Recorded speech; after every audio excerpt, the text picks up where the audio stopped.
welcome to the Coaches Corner. In this episode, we're going to actually cover the AAU landscape as a whole, and then AAU events. Just speaking about events that exist, some of the better events, and really from a parent perspective, I want to address the pricing of events and how that, where it comes from, how those come together.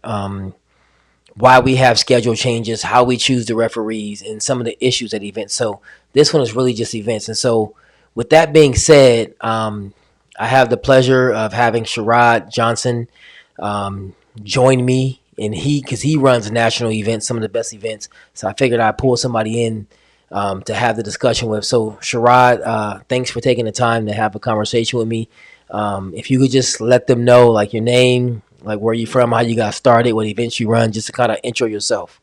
Well, awesome, man. Well, I appreciate you having me, man. And my name is Sherard Johnson, and I run the Battle in the Bull, and I Okay. also am the co-owner of the championships on Myrtle Beach, and All right. so have some experience. Yeah, and that was I want to commend you, right? Because the championships in its second year, Yes, it was a good event this year, and it helped us choose our at large bid.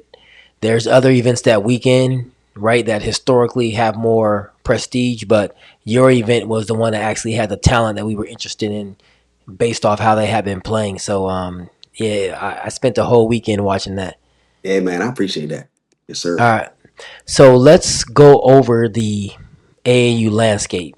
Okay. Where do you see things heading in terms of where they are now, where they were when you first started? Have things changed? Is it the same as it was when you initially started battling the bull to now starting up the championships? Has the texture, how things run?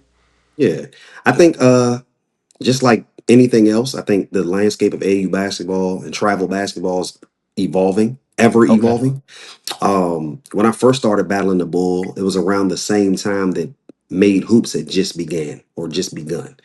Okay. And so uh things were, everything was independent. There wasn't the grassroots Nike circuits or Under Armour circuits or anything like that. Correct. Everything was independent, right? And so at that particular time, some of the big, big, big events were the MIT, Yes, here the in Maryland. yes, that was a Okay. huge event. You have, the Battle in the Bull had gotten kind of big, so those are some of the kind of events that Phenom, Phenom, Junior Phenom. yes, exactly. You got Junior the Phenom, Coca-Cola MLK. Classic. Yeah, Yes. it's So just so so those type of events were like the standard at the time. I think at some point, and I don't know if people even remember this, but NYBL it okay. was one, and then Made Hoops was the other that kind of started that circuit phase of The AAU circuit type of basketball. thing. Exactly. And so since then, that's kind of been the evolution of AAU and travel basketball. Um, People are loving the circuit thing, and I would say Meg Hoops has been a pretty great and dominant effect over the last however many years. And then 7 to 8. obviously I think they're probably seven, 10, yep, 11 years in, but the exactly. But domination really for yeah. domination, probably I'd say seven, Okay. right? And then now the circuits or The shoe, the the shoe shoe programs. companies, Yeah. yes, are actually getting involved in grassroots now, and so it's getting interesting, I'll say. Is the um market saturated, you think? I think there's a place for everybody. I don't think it's saturated. You just have to be very good at what you do, Okay. and you have to be ever evolving. What makes an event good, or what makes you good at what you do? How do you distinguish that in Absolutely. your opinion? I'll say this: anytime that I go to Chick-fil-A, I know that I'm going to Chick-fil-A for not the food is okay, right? It's better than it's good. But I go to Chick-fil-A because of the experience. I think the same thing is happening with events. If your experience is great, if you're getting the high level competition, if you're getting a crazy atmosphere, if it feels good, I think that's what people are really, really looking for. The Okay. atmosphere. And how do you draw in when you say the high level competition? How do you go about drawing in the high level competition? Really, man, it's relationship based. You know this. Like let's just be honest. Like Yeah. you have to have relationships with those kids, the coaches, and just that grassroots area. Okay. You have to be relationship driven. And so I think realistically, I think travel basketball, I don't think there's a lot that's going to change. The biggest thing that I see changing is I think, I don't think the circuit or the shoe program companies will go down to elementary school. I just don't see it. But Okay. what I do see happening is, or what I think should happen, I think a lot of the independent um, event owners are going to have to start partnering to Sure. do different events to combine followings. Okay. Yeah, it's because that pull and that marketing from the shoe circuits is just a little. It's a lot for an individual to withstand unless you just have an outstanding event. Um, Absolutely. so I could certainly see that. Mhm. And the other thing is because of the requirement to play these certain events. If I'm a Adidas team and I have to play a certain number of Adidas events, so Mhm. that lessens the number of events that a team can play per year. So that's the That's right. weekends. Yeah, lessens the weekends that you could actually kind of do something. And I do see a trend of even if a shoe circuit program, let's take you're in North Carolina, let's take Mhm. Team United. Say they didn't have a third grade team, Right. they'll just take Team Pressure and Mhm. make them Team United. Now they're Correct. Nike. So a lot of Correct. the independent teams are disappearing because Yeah. um, it They're used to going be under where there you umbrellas. go. I would just farm it up. I would Mhm. have my own first, second, Yes. third team and then just Yeah. rise them. But now they're just swallowing up the independents. I'll grab a Smith Elite and make them a Yeah. team loaded. I mean, you Um, also got to think too. That's real. If you look, I'm down here at the EYBL right now. If you look at a lot of and junior EYBL, if you look at a lot of those teams, those are teams that came from independent. Like you got the Decatur Blazers that are now Jet Jet Academy, Academy, yes, and like all of these teams down here came from an independent background and just went under an umbrella of a circuit company. So got you. As you've been out, there's been a few changes. There's like with the economy, it's just not every program isn't able to do what mhm, they've done in the past. I've seen. mhm. What's your take on how how programs are reacting to or teams are reacting to a change in the economics within just America as a whole? Well, I mean, let's be honest. A lot of kids and parents don't even want to pay to play travel basketball, especially the top kids, right? They don't even want to pay fees or anything like that to play. And so Yeah, they what's got what? spoiled somewhere on this line. Yep. Something And somewhere happened. within that last 7 years, it just got crazy, right? Right. And so you're starting to see a trickle down effect from that. And now a lot of the programs, circuit teams included, they're not traveling. So a lot of what's happening is a lot of teams are being a lot, I guess you could say, regional more Sure. than traveling the country like they used to, right? And so I think that is one thing that is going to take place over the next couple of years, especially with the economy. I think Hmm. you're going to see a lot of teams staying regional, not going further than 3 hours per Right. tournament, And unless that it's, plays right. Sorry to cut you off, but that plays into like MSCS hands. That's why the regional qualifiers were kind of brought about. I'm saying I don't want yeah, you to spend a ton of money traveling mhm, all over chasing the smoke.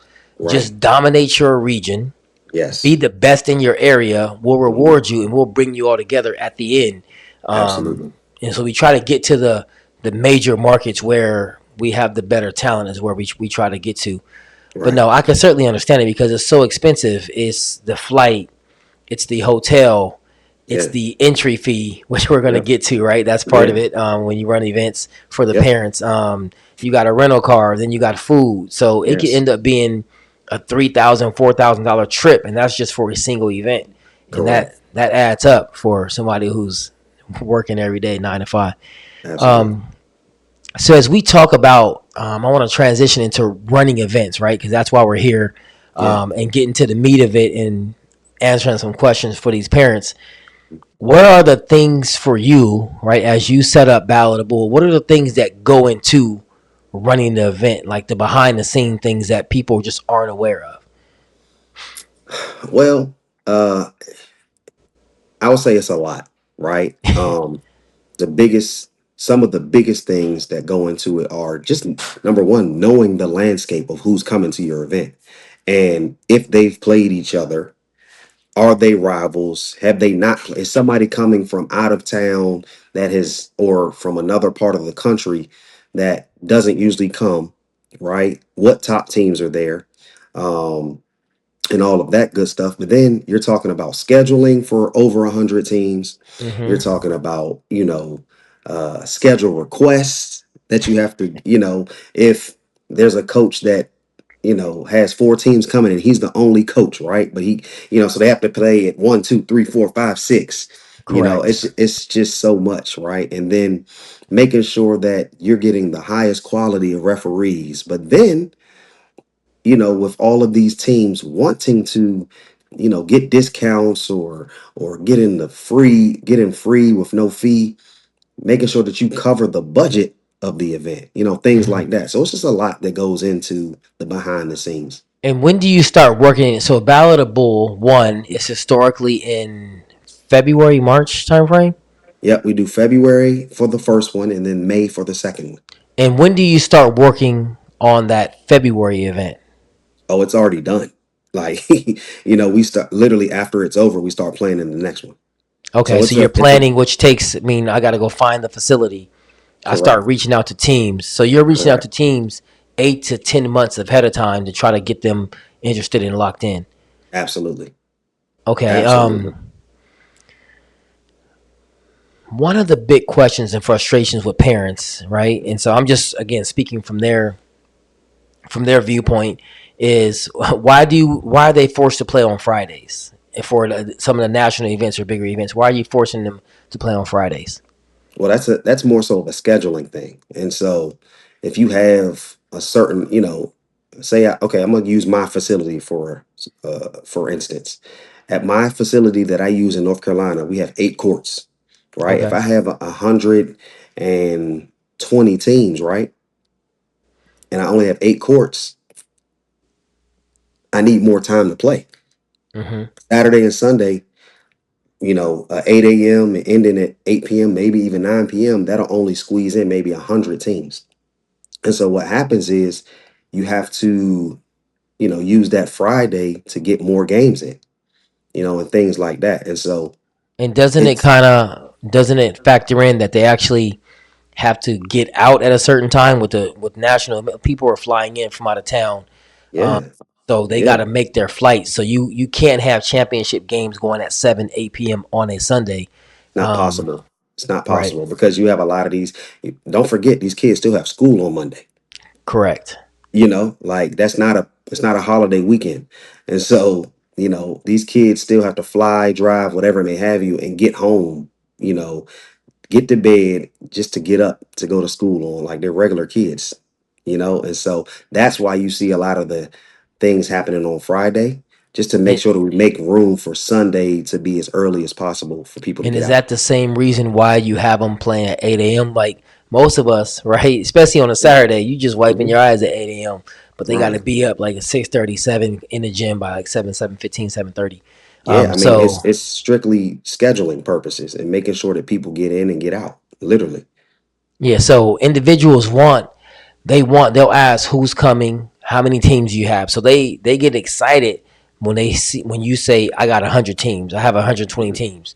Hmm. But understanding that's what comes with having 120 teams is that I have to play on Friday. I have to play at 8 a.m. I have to play at 9 a.m. I mean Hmm. 9 p.m. So those are the things that come with the bigger events. So expect those things. Um, Yes. And some of it's just out of the event owner's control. Like, let's mhm. be honest. Like, if you want to play in the event, you want that atmosphere, you want those.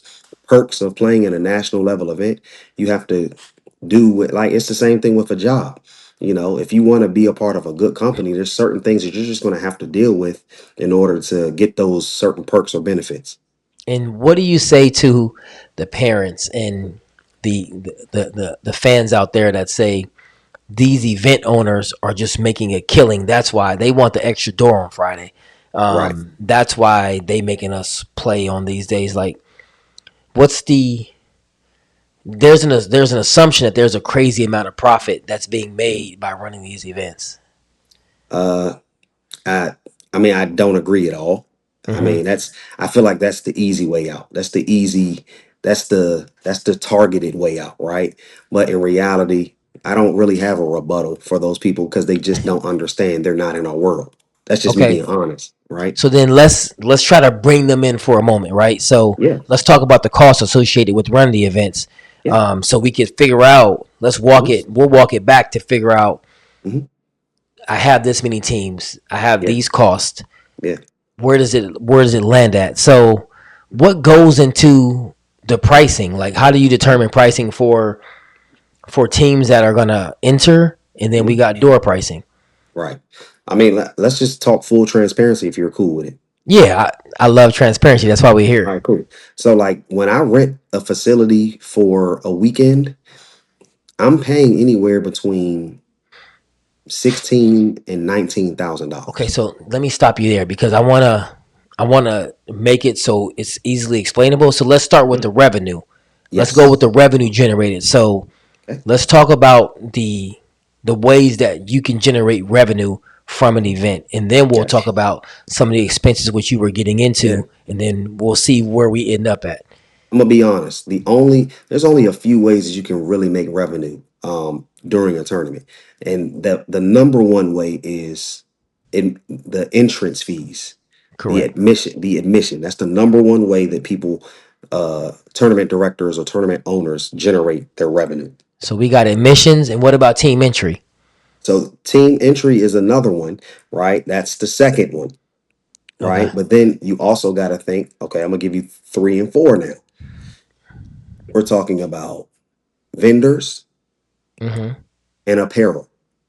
Okay. And Those are the only, concessions? we don't get concessions, so The that's not us. facility gets concessions. Facility gets that, 99% of the time, facility takes the concessions. Okay. correct, and we get 0% of that. Okay. So Can we you talk got parking too? Because people complain about parking as well. The event owners get 0% of the parking. got you. So we got Yep. team entry, admissions, apparel, and what was the Yep. fourth? Vendors. Vendors. I got you. Vendors Yep. who may get there. Okay. Yes, and that's maybe. All right. So let's calculate some of those numbers. If Mhm. we have 100 teams Mhm. and we're at 200, 250, 300 a team, but let's round it out. Let's just go 300 a team. And we're not even taking into account, as you indicated earlier, there are a number of teams that don't, they want to get in on a free. They want to Discount. be comped Mhm. because they're nationally ranked or I'm good or I never have to pay. Right. Um, or they would like a discount. Or there's a multi-team discount. But Mhm. pushing that aside, if we want to Right. deal with round numbers, we Yeah. got 100 teams at $300 a team, which Mhm. probably never happens. But Correct. yeah. Correct. So we're at Yeah. 30,000. Correct. So we're at 30,000, and then we have admissions. Mhm. What are we doing there? It just all depends, on the event. But I mean, let's not forget about. So you're saying, are we just talking revenue right now? Or are Yeah, we we're talking still about revenue because then once I get the max revenue, we're okay, gonna talk about all the expenses and for end sure, up so we can just clear up all the millions that you're making. for sure, right, for sure. All right, so yeah, I mean, then you're at Oh, so we got the team admission, So we're right? at 30,000 there. We're at 30,000 there, right? Then you're talking about admissions, whatever that may be. You just never know what you're going to charge. It could Right. be 25 a day, 20 a day. Some Okay. people are doing 30 a day now. It's crazy, right? Some So people are let's not. just keep. Yeah. We'll go in the middle. 25 a day. Yep. So we're thinking. Let's just get an even round number that you think you may do off admissions for the weekend. Can we Right. safely say like 25,000, 20,000? Yes. Which Correct. one? I say 25 just to be on the All right, safe so side. 25 plus 30. So now we're at 55 and we've maxed out the amount of revenue that we can generate. Correct. 55,000. All Correct. right. So now let's talk about the expenses that you've got to cover for Mhm. the event. Correct. So obviously the facility, right? And I told you guys, it's anywhere between 16 and $19,000, depending on the facility, right? Okay. Okay. That's the So we're first at thing. 55 minus 19. I can't Yes. do the math. It's okay, but I'll do it. somebody will see this and do the math. All right, do the math for us. Right. Okay. Now, everybody talks crazy about the officials, but that's honestly one of our biggest expenses, Okay. right? And so I'm gonna give you a I'm gonna give So you we're a at 18 for the facility, and then yes. that's why I want to keep the round number. So we're at 18. Now we're on hmm referees. hmm Okay. Um, for let's just say 100-person tournament, and I can kind of do these numbers in my head now. We're gonna be somewhere around $12,000. 12,000. Okay. So Yes. that's 18 plus 12. We're at $30,000 of the 55 revenue. So now we're at $25,000 for the revenue. hmm Yep. Okay. So then if you do any type of marketing or do any type of banners or stickers or anything, right? Do a media team. Mm-hmm. That's going to be in there. Usually, I don't want to give you exactly what budget I usually have, but I put a marketing budget in my budget, Can I right? say 5,000, 2,500? So Correct. we'll say Correct. 5,000, right? So Yes. we're at 30,000 expenses. Now we're up to 35,000 in expenses. So Yes. now that's $20,000 profit for Mhm. some, and that's we still not done, but that's for something that you started 10 months ago. Right Mhm. now we're currently at a $20,000 profit Profit. hmm for you spending 10 months working on something. Correct. Um, Now we also have the tables, like the scorekeepers, Yes. um, that you've got to do all 100 games. You got scorekeepers and the book. So you got Yep. the people who run the clock in the book. So what are we landing at around there? It just all depends. Man, it's a lot, man. I'm gonna just say it. So let's 8,000, 5,000. I would say five. All right, so 5,000. So now we're at Fifth. 40,000 in expenses. So hmm now we're at $15,000 in profit.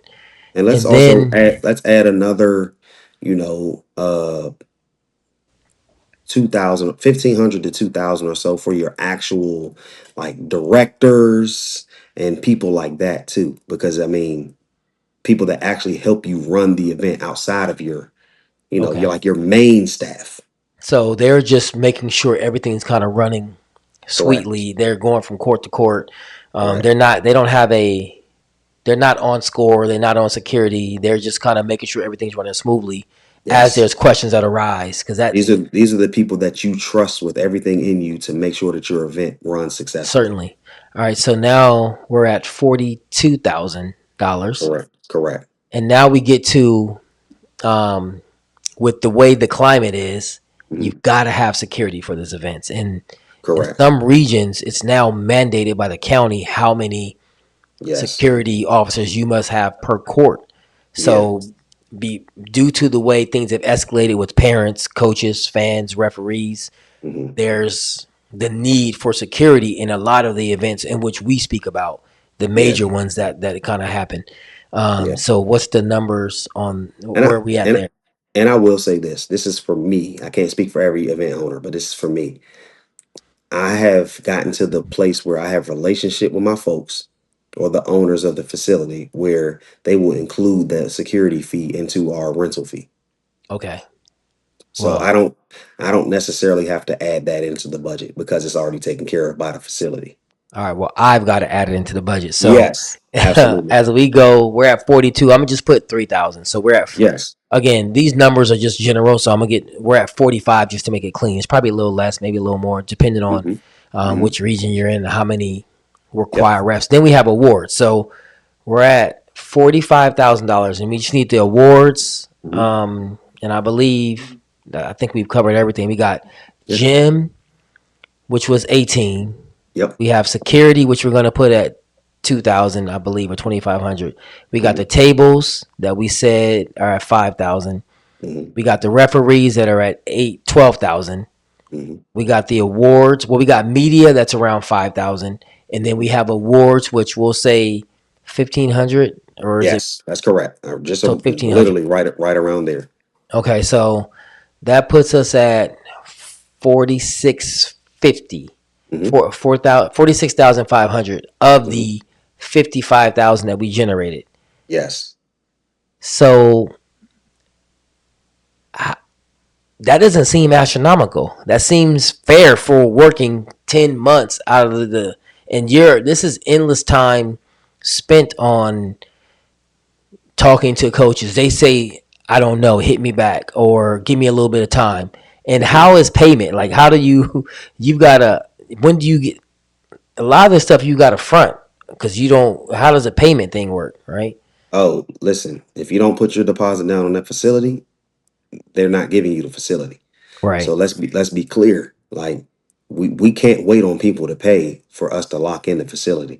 So pretty much every year that you lock in a facility, you're betting on yourself correct. because somebody could decide not to come, or 100 teams could decide not to come this year. You're betting on yourself every year, and so yeah, this stuff gets fronted.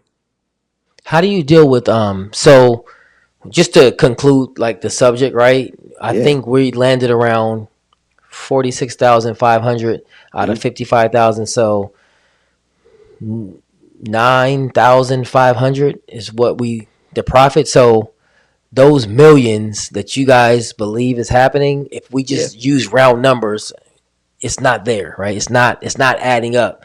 So Right. all the stuff you guys we put the event owners through saying you're over here killing it. This is you got to do better with this, better with that. They Hmm. do all of this for $9,500, Yeah. and then the facilities are the ones that they're the ones that kind of have the huge profit numbers if I had to gather right because you mentioned that they're getting concessions, they're getting parking, they're Facilities. charging us $18,000, and now the Correct. new trend is what's the new trend that they got going? They're getting part of the tickets too. Yes, they want part of the Yes. ticket sales. So all Yes. the people that your hard labor you brought through, they want a piece of that revenue as well. So it's a lot of the facilities are the ones. How is it dealing with coaches in terms of needing? Because again, a lot of the parents are saying, "I paid this much to be in this event, and I can't deal with this." But I have a I have a hint that they don't know that a lot of these coaches aren't even paying for the events. They have no clue. They have no idea. And that's the part, that's the frustrating part for event owners is that you have these parents that, are paying fees, to the organization or whatever may have you. And then these coaches and organizations are trying to get discounts and or comp registration Hmm. for our events. And it's a slap, to be honest, a slap in our face. After all the work you put in, yeah. Yes. Yes. And And people think that supporting you is coming. No, supporting you is coming and paying. there you go. That's the support I'm looking for. That's support. Support is not showing up for free. That's actually a liability, Certainly. you And know. then you mentioned the word liability. What I've Mhm. seen is that who are the ones that are most likely to forfeit or not show up? The big name teams. The ones who we comped and asked for discounts because if they don't Absolutely, have any because skin in the they, game, they they don't have any skin in the game, so they don't have to show up. and that messes up events. Correct. Nobody wants to drive, do all this. I paid $30 to see Johnny, and I don't have a Mhm. game. So now you Correct. promised me two games today. I want to see it, and then now there's a forfeit, which is again out of our control because Correct. oftentimes we don't know they're not showing up. The same Right. time you see they're not showing up. Hmm. Yep. It's a lot, man. But I will say I've built some phenomenal relationships over For the years, sure. and I love everything about it. So the bad that comes with it, I'm all with it I because like it. I love all these folks. Like when I say I'm down here at Peach Jam, Hmm. and I had some people come up to me at Peach Jam and say, "Battling the Bull, man.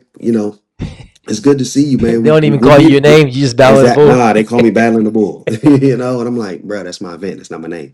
Yeah. Well, But I kind of answer the MSCS hoops now. I don't really. Most people yeah, just call me that. But exactly, yeah, the relationships you build in this thing are sometimes that make it worth it. for sure. Um, so we talk about the cost associated. So let's talk about some of the other things that Yeah. parents have questions about. hmm Let's talk. Let's talk. Right. Hopefully, we've answered the question about all the millions and all the revenue that you make from events. We hmm landed around 9,500. If you wanna walk back some numbers, we'll max out at 12,000. But whatever the case is, hmm if I run 10 events a year, maybe I made $120,000. But I had to work effortlessly to get these individuals to the gym. I gotta find your facilities. hmm I gotta make sure I got people that run the tables. I gotta make sure I got the clocks. Gotta make sure I got the referees. I gotta make sure I got the security. Gotta make hmm sure I got the vendors. Things like that. Um, and I want to go over one more subject that the parents are uberly frustrated with. Yeah, let's talk about Mr. Johnson, why are your referees so bad? it, man. This is, and I want everybody to pay attention to this part because it's everybody needs to know what really happens with this, right? I think people think that the event owners go out one by one and hire each individual referee and say, "Hey, man, can you work my tournament this weekend?" Stuff like that. Hmm. It's not possible and it's not feasible. What happens is we deal with a direct booking agent and they bring in all of the officials. Sometimes, and this is the worst part about it, sometimes those booking agents aren't even at the event. That makes it really bad. Yeah, That's really bad. and the official assigner would be the name that most people are familiar with. Yes. There's a typically an assigner in that Yes. with you running a national event because you don't live in Myrtle Beach, but you run the championship. So I'm not Correct. gonna bring. Well, maybe you could, but I'm not gonna bring my North Carolina refs Yeah. to Myrtle Beach. For me, right, I'm all over the nation. I'm not gonna bring the Philly You can't. refs to It's not Texas. Doesn't make it's sense. not So feasible. It's not feasible. I find an assigner in that region whom Mhm. you heard has a reputable reputation. That's all you can kind of go off of, Right. right? And then they choose the referees. They do. They choose them, they assign them to the courts. All How I'm many doing, go ahead. how many assigners? If you're in North Carolina, how many Mhm. assigners do you know of in your region that you can go to and pull refs from if you need to? Oh, I can if I mean I know at least 10. Okay, so now, and this is how we end up with the bad refs. If I have 10 assigners, typically the referees have associations with one, two, maybe three assigners, but they have their guy that if he calls, I'm going to go work for him. So, Right. with that being said, we only have, say, we had 50 good refs in a state, and I'm just hmm throwing again round numbers, and Yeah. I have 10 assigners, I've hmm got to divide all those great good refs. Well, first of all, let's before I say that, all the great refs are in the NBA. So if you Yes. want if you want to be perfect parents, when they get to the league, you'll have a better shot. It just gets Yes. worse as you go down in levels. But if I have 50 good ones that are doing it locally and I have 10 assigners, I'll give you maybe each of them has five. hmm But for an event of your size magnitude, I'm gonna need 50 referees or 80 Correct. referees. And Correct. that's why we end up with the pools in which you do because all the good referees don't work for a single assigner. It's just not how it works out because it's It's not based off the possible. numbers that they're getting from the Correct. assigner. And then I mean, let's just be honest, right? I'm not, regardless of how large my event is or isn't, I'm not going to be the only event in North Carolina that week. Period. Right. And so now here's the kicker. There's a major referee shortage too. And my event actually comes during high school season while it's still going on. So now I have Okay. to not only do I have to compete against other AAU events, I have to compete against high school association events too, because those a lot of refs or officials are working high school games as well. So just And think about the pool of however many refs and what I'm really competing with now. a lot of them also are multi-sport. Correct. With basketball now being year round, you got Yep. refs who do baseball as well and do football. Volleyball. Yeah, Yep. one of the Absolutely. best ones, major in the DC area, he does baseball as well, right? So Correct. it's just they just like sports and they're Yeah. part of it. But Yes. um, the biggest thing that I notice, and maybe someone could do this, or maybe it's out there, I just don't know, is that there's no governance over referees, which is why you have the peaks and valleys, and there's so much differences in how calls. Like there's no shot clock standard across it. Some states do shot clock, some don't. The West Coast, they'll go to big ball around sixth grade. Everyone else seems to go seventh grade. Hmm. There's just no governance or no standards across the board. Hmm. Um, Yeah. and so maybe someone needs to create an organization that's trusted and reputable where all the referees got to go there to learn these certain things and keep it even across the board. And Yes. then as Man, an I had a. assigner, all my I'm guys come there blah blah blah certified, right? yes. Um, I'm not going to tell you where. I mean, obviously, I'm down here in Georgia. But I'm not going to tell you what event I'm coaching in right now. But okay. number one, we had a scorekeeper on the clock that was sleeping during our game. I told so he was running our clock, right? Okay. I told the referee or the official. I told him, I said, hey man, like I need you to. Can you make sure that the clock is stopping during the game because like he's over here sleeping.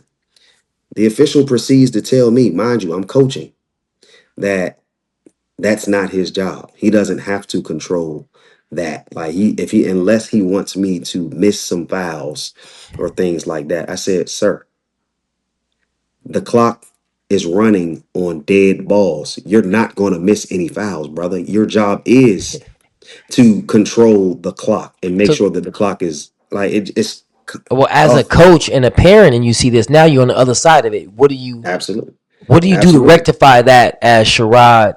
And I'm actually, you didn't tell me, but I know what event you're at just because I'm a basketball guy. I'm For gonna sure. say it. I'm gonna say you're Yes. at Junior Peach State is where I believe you are.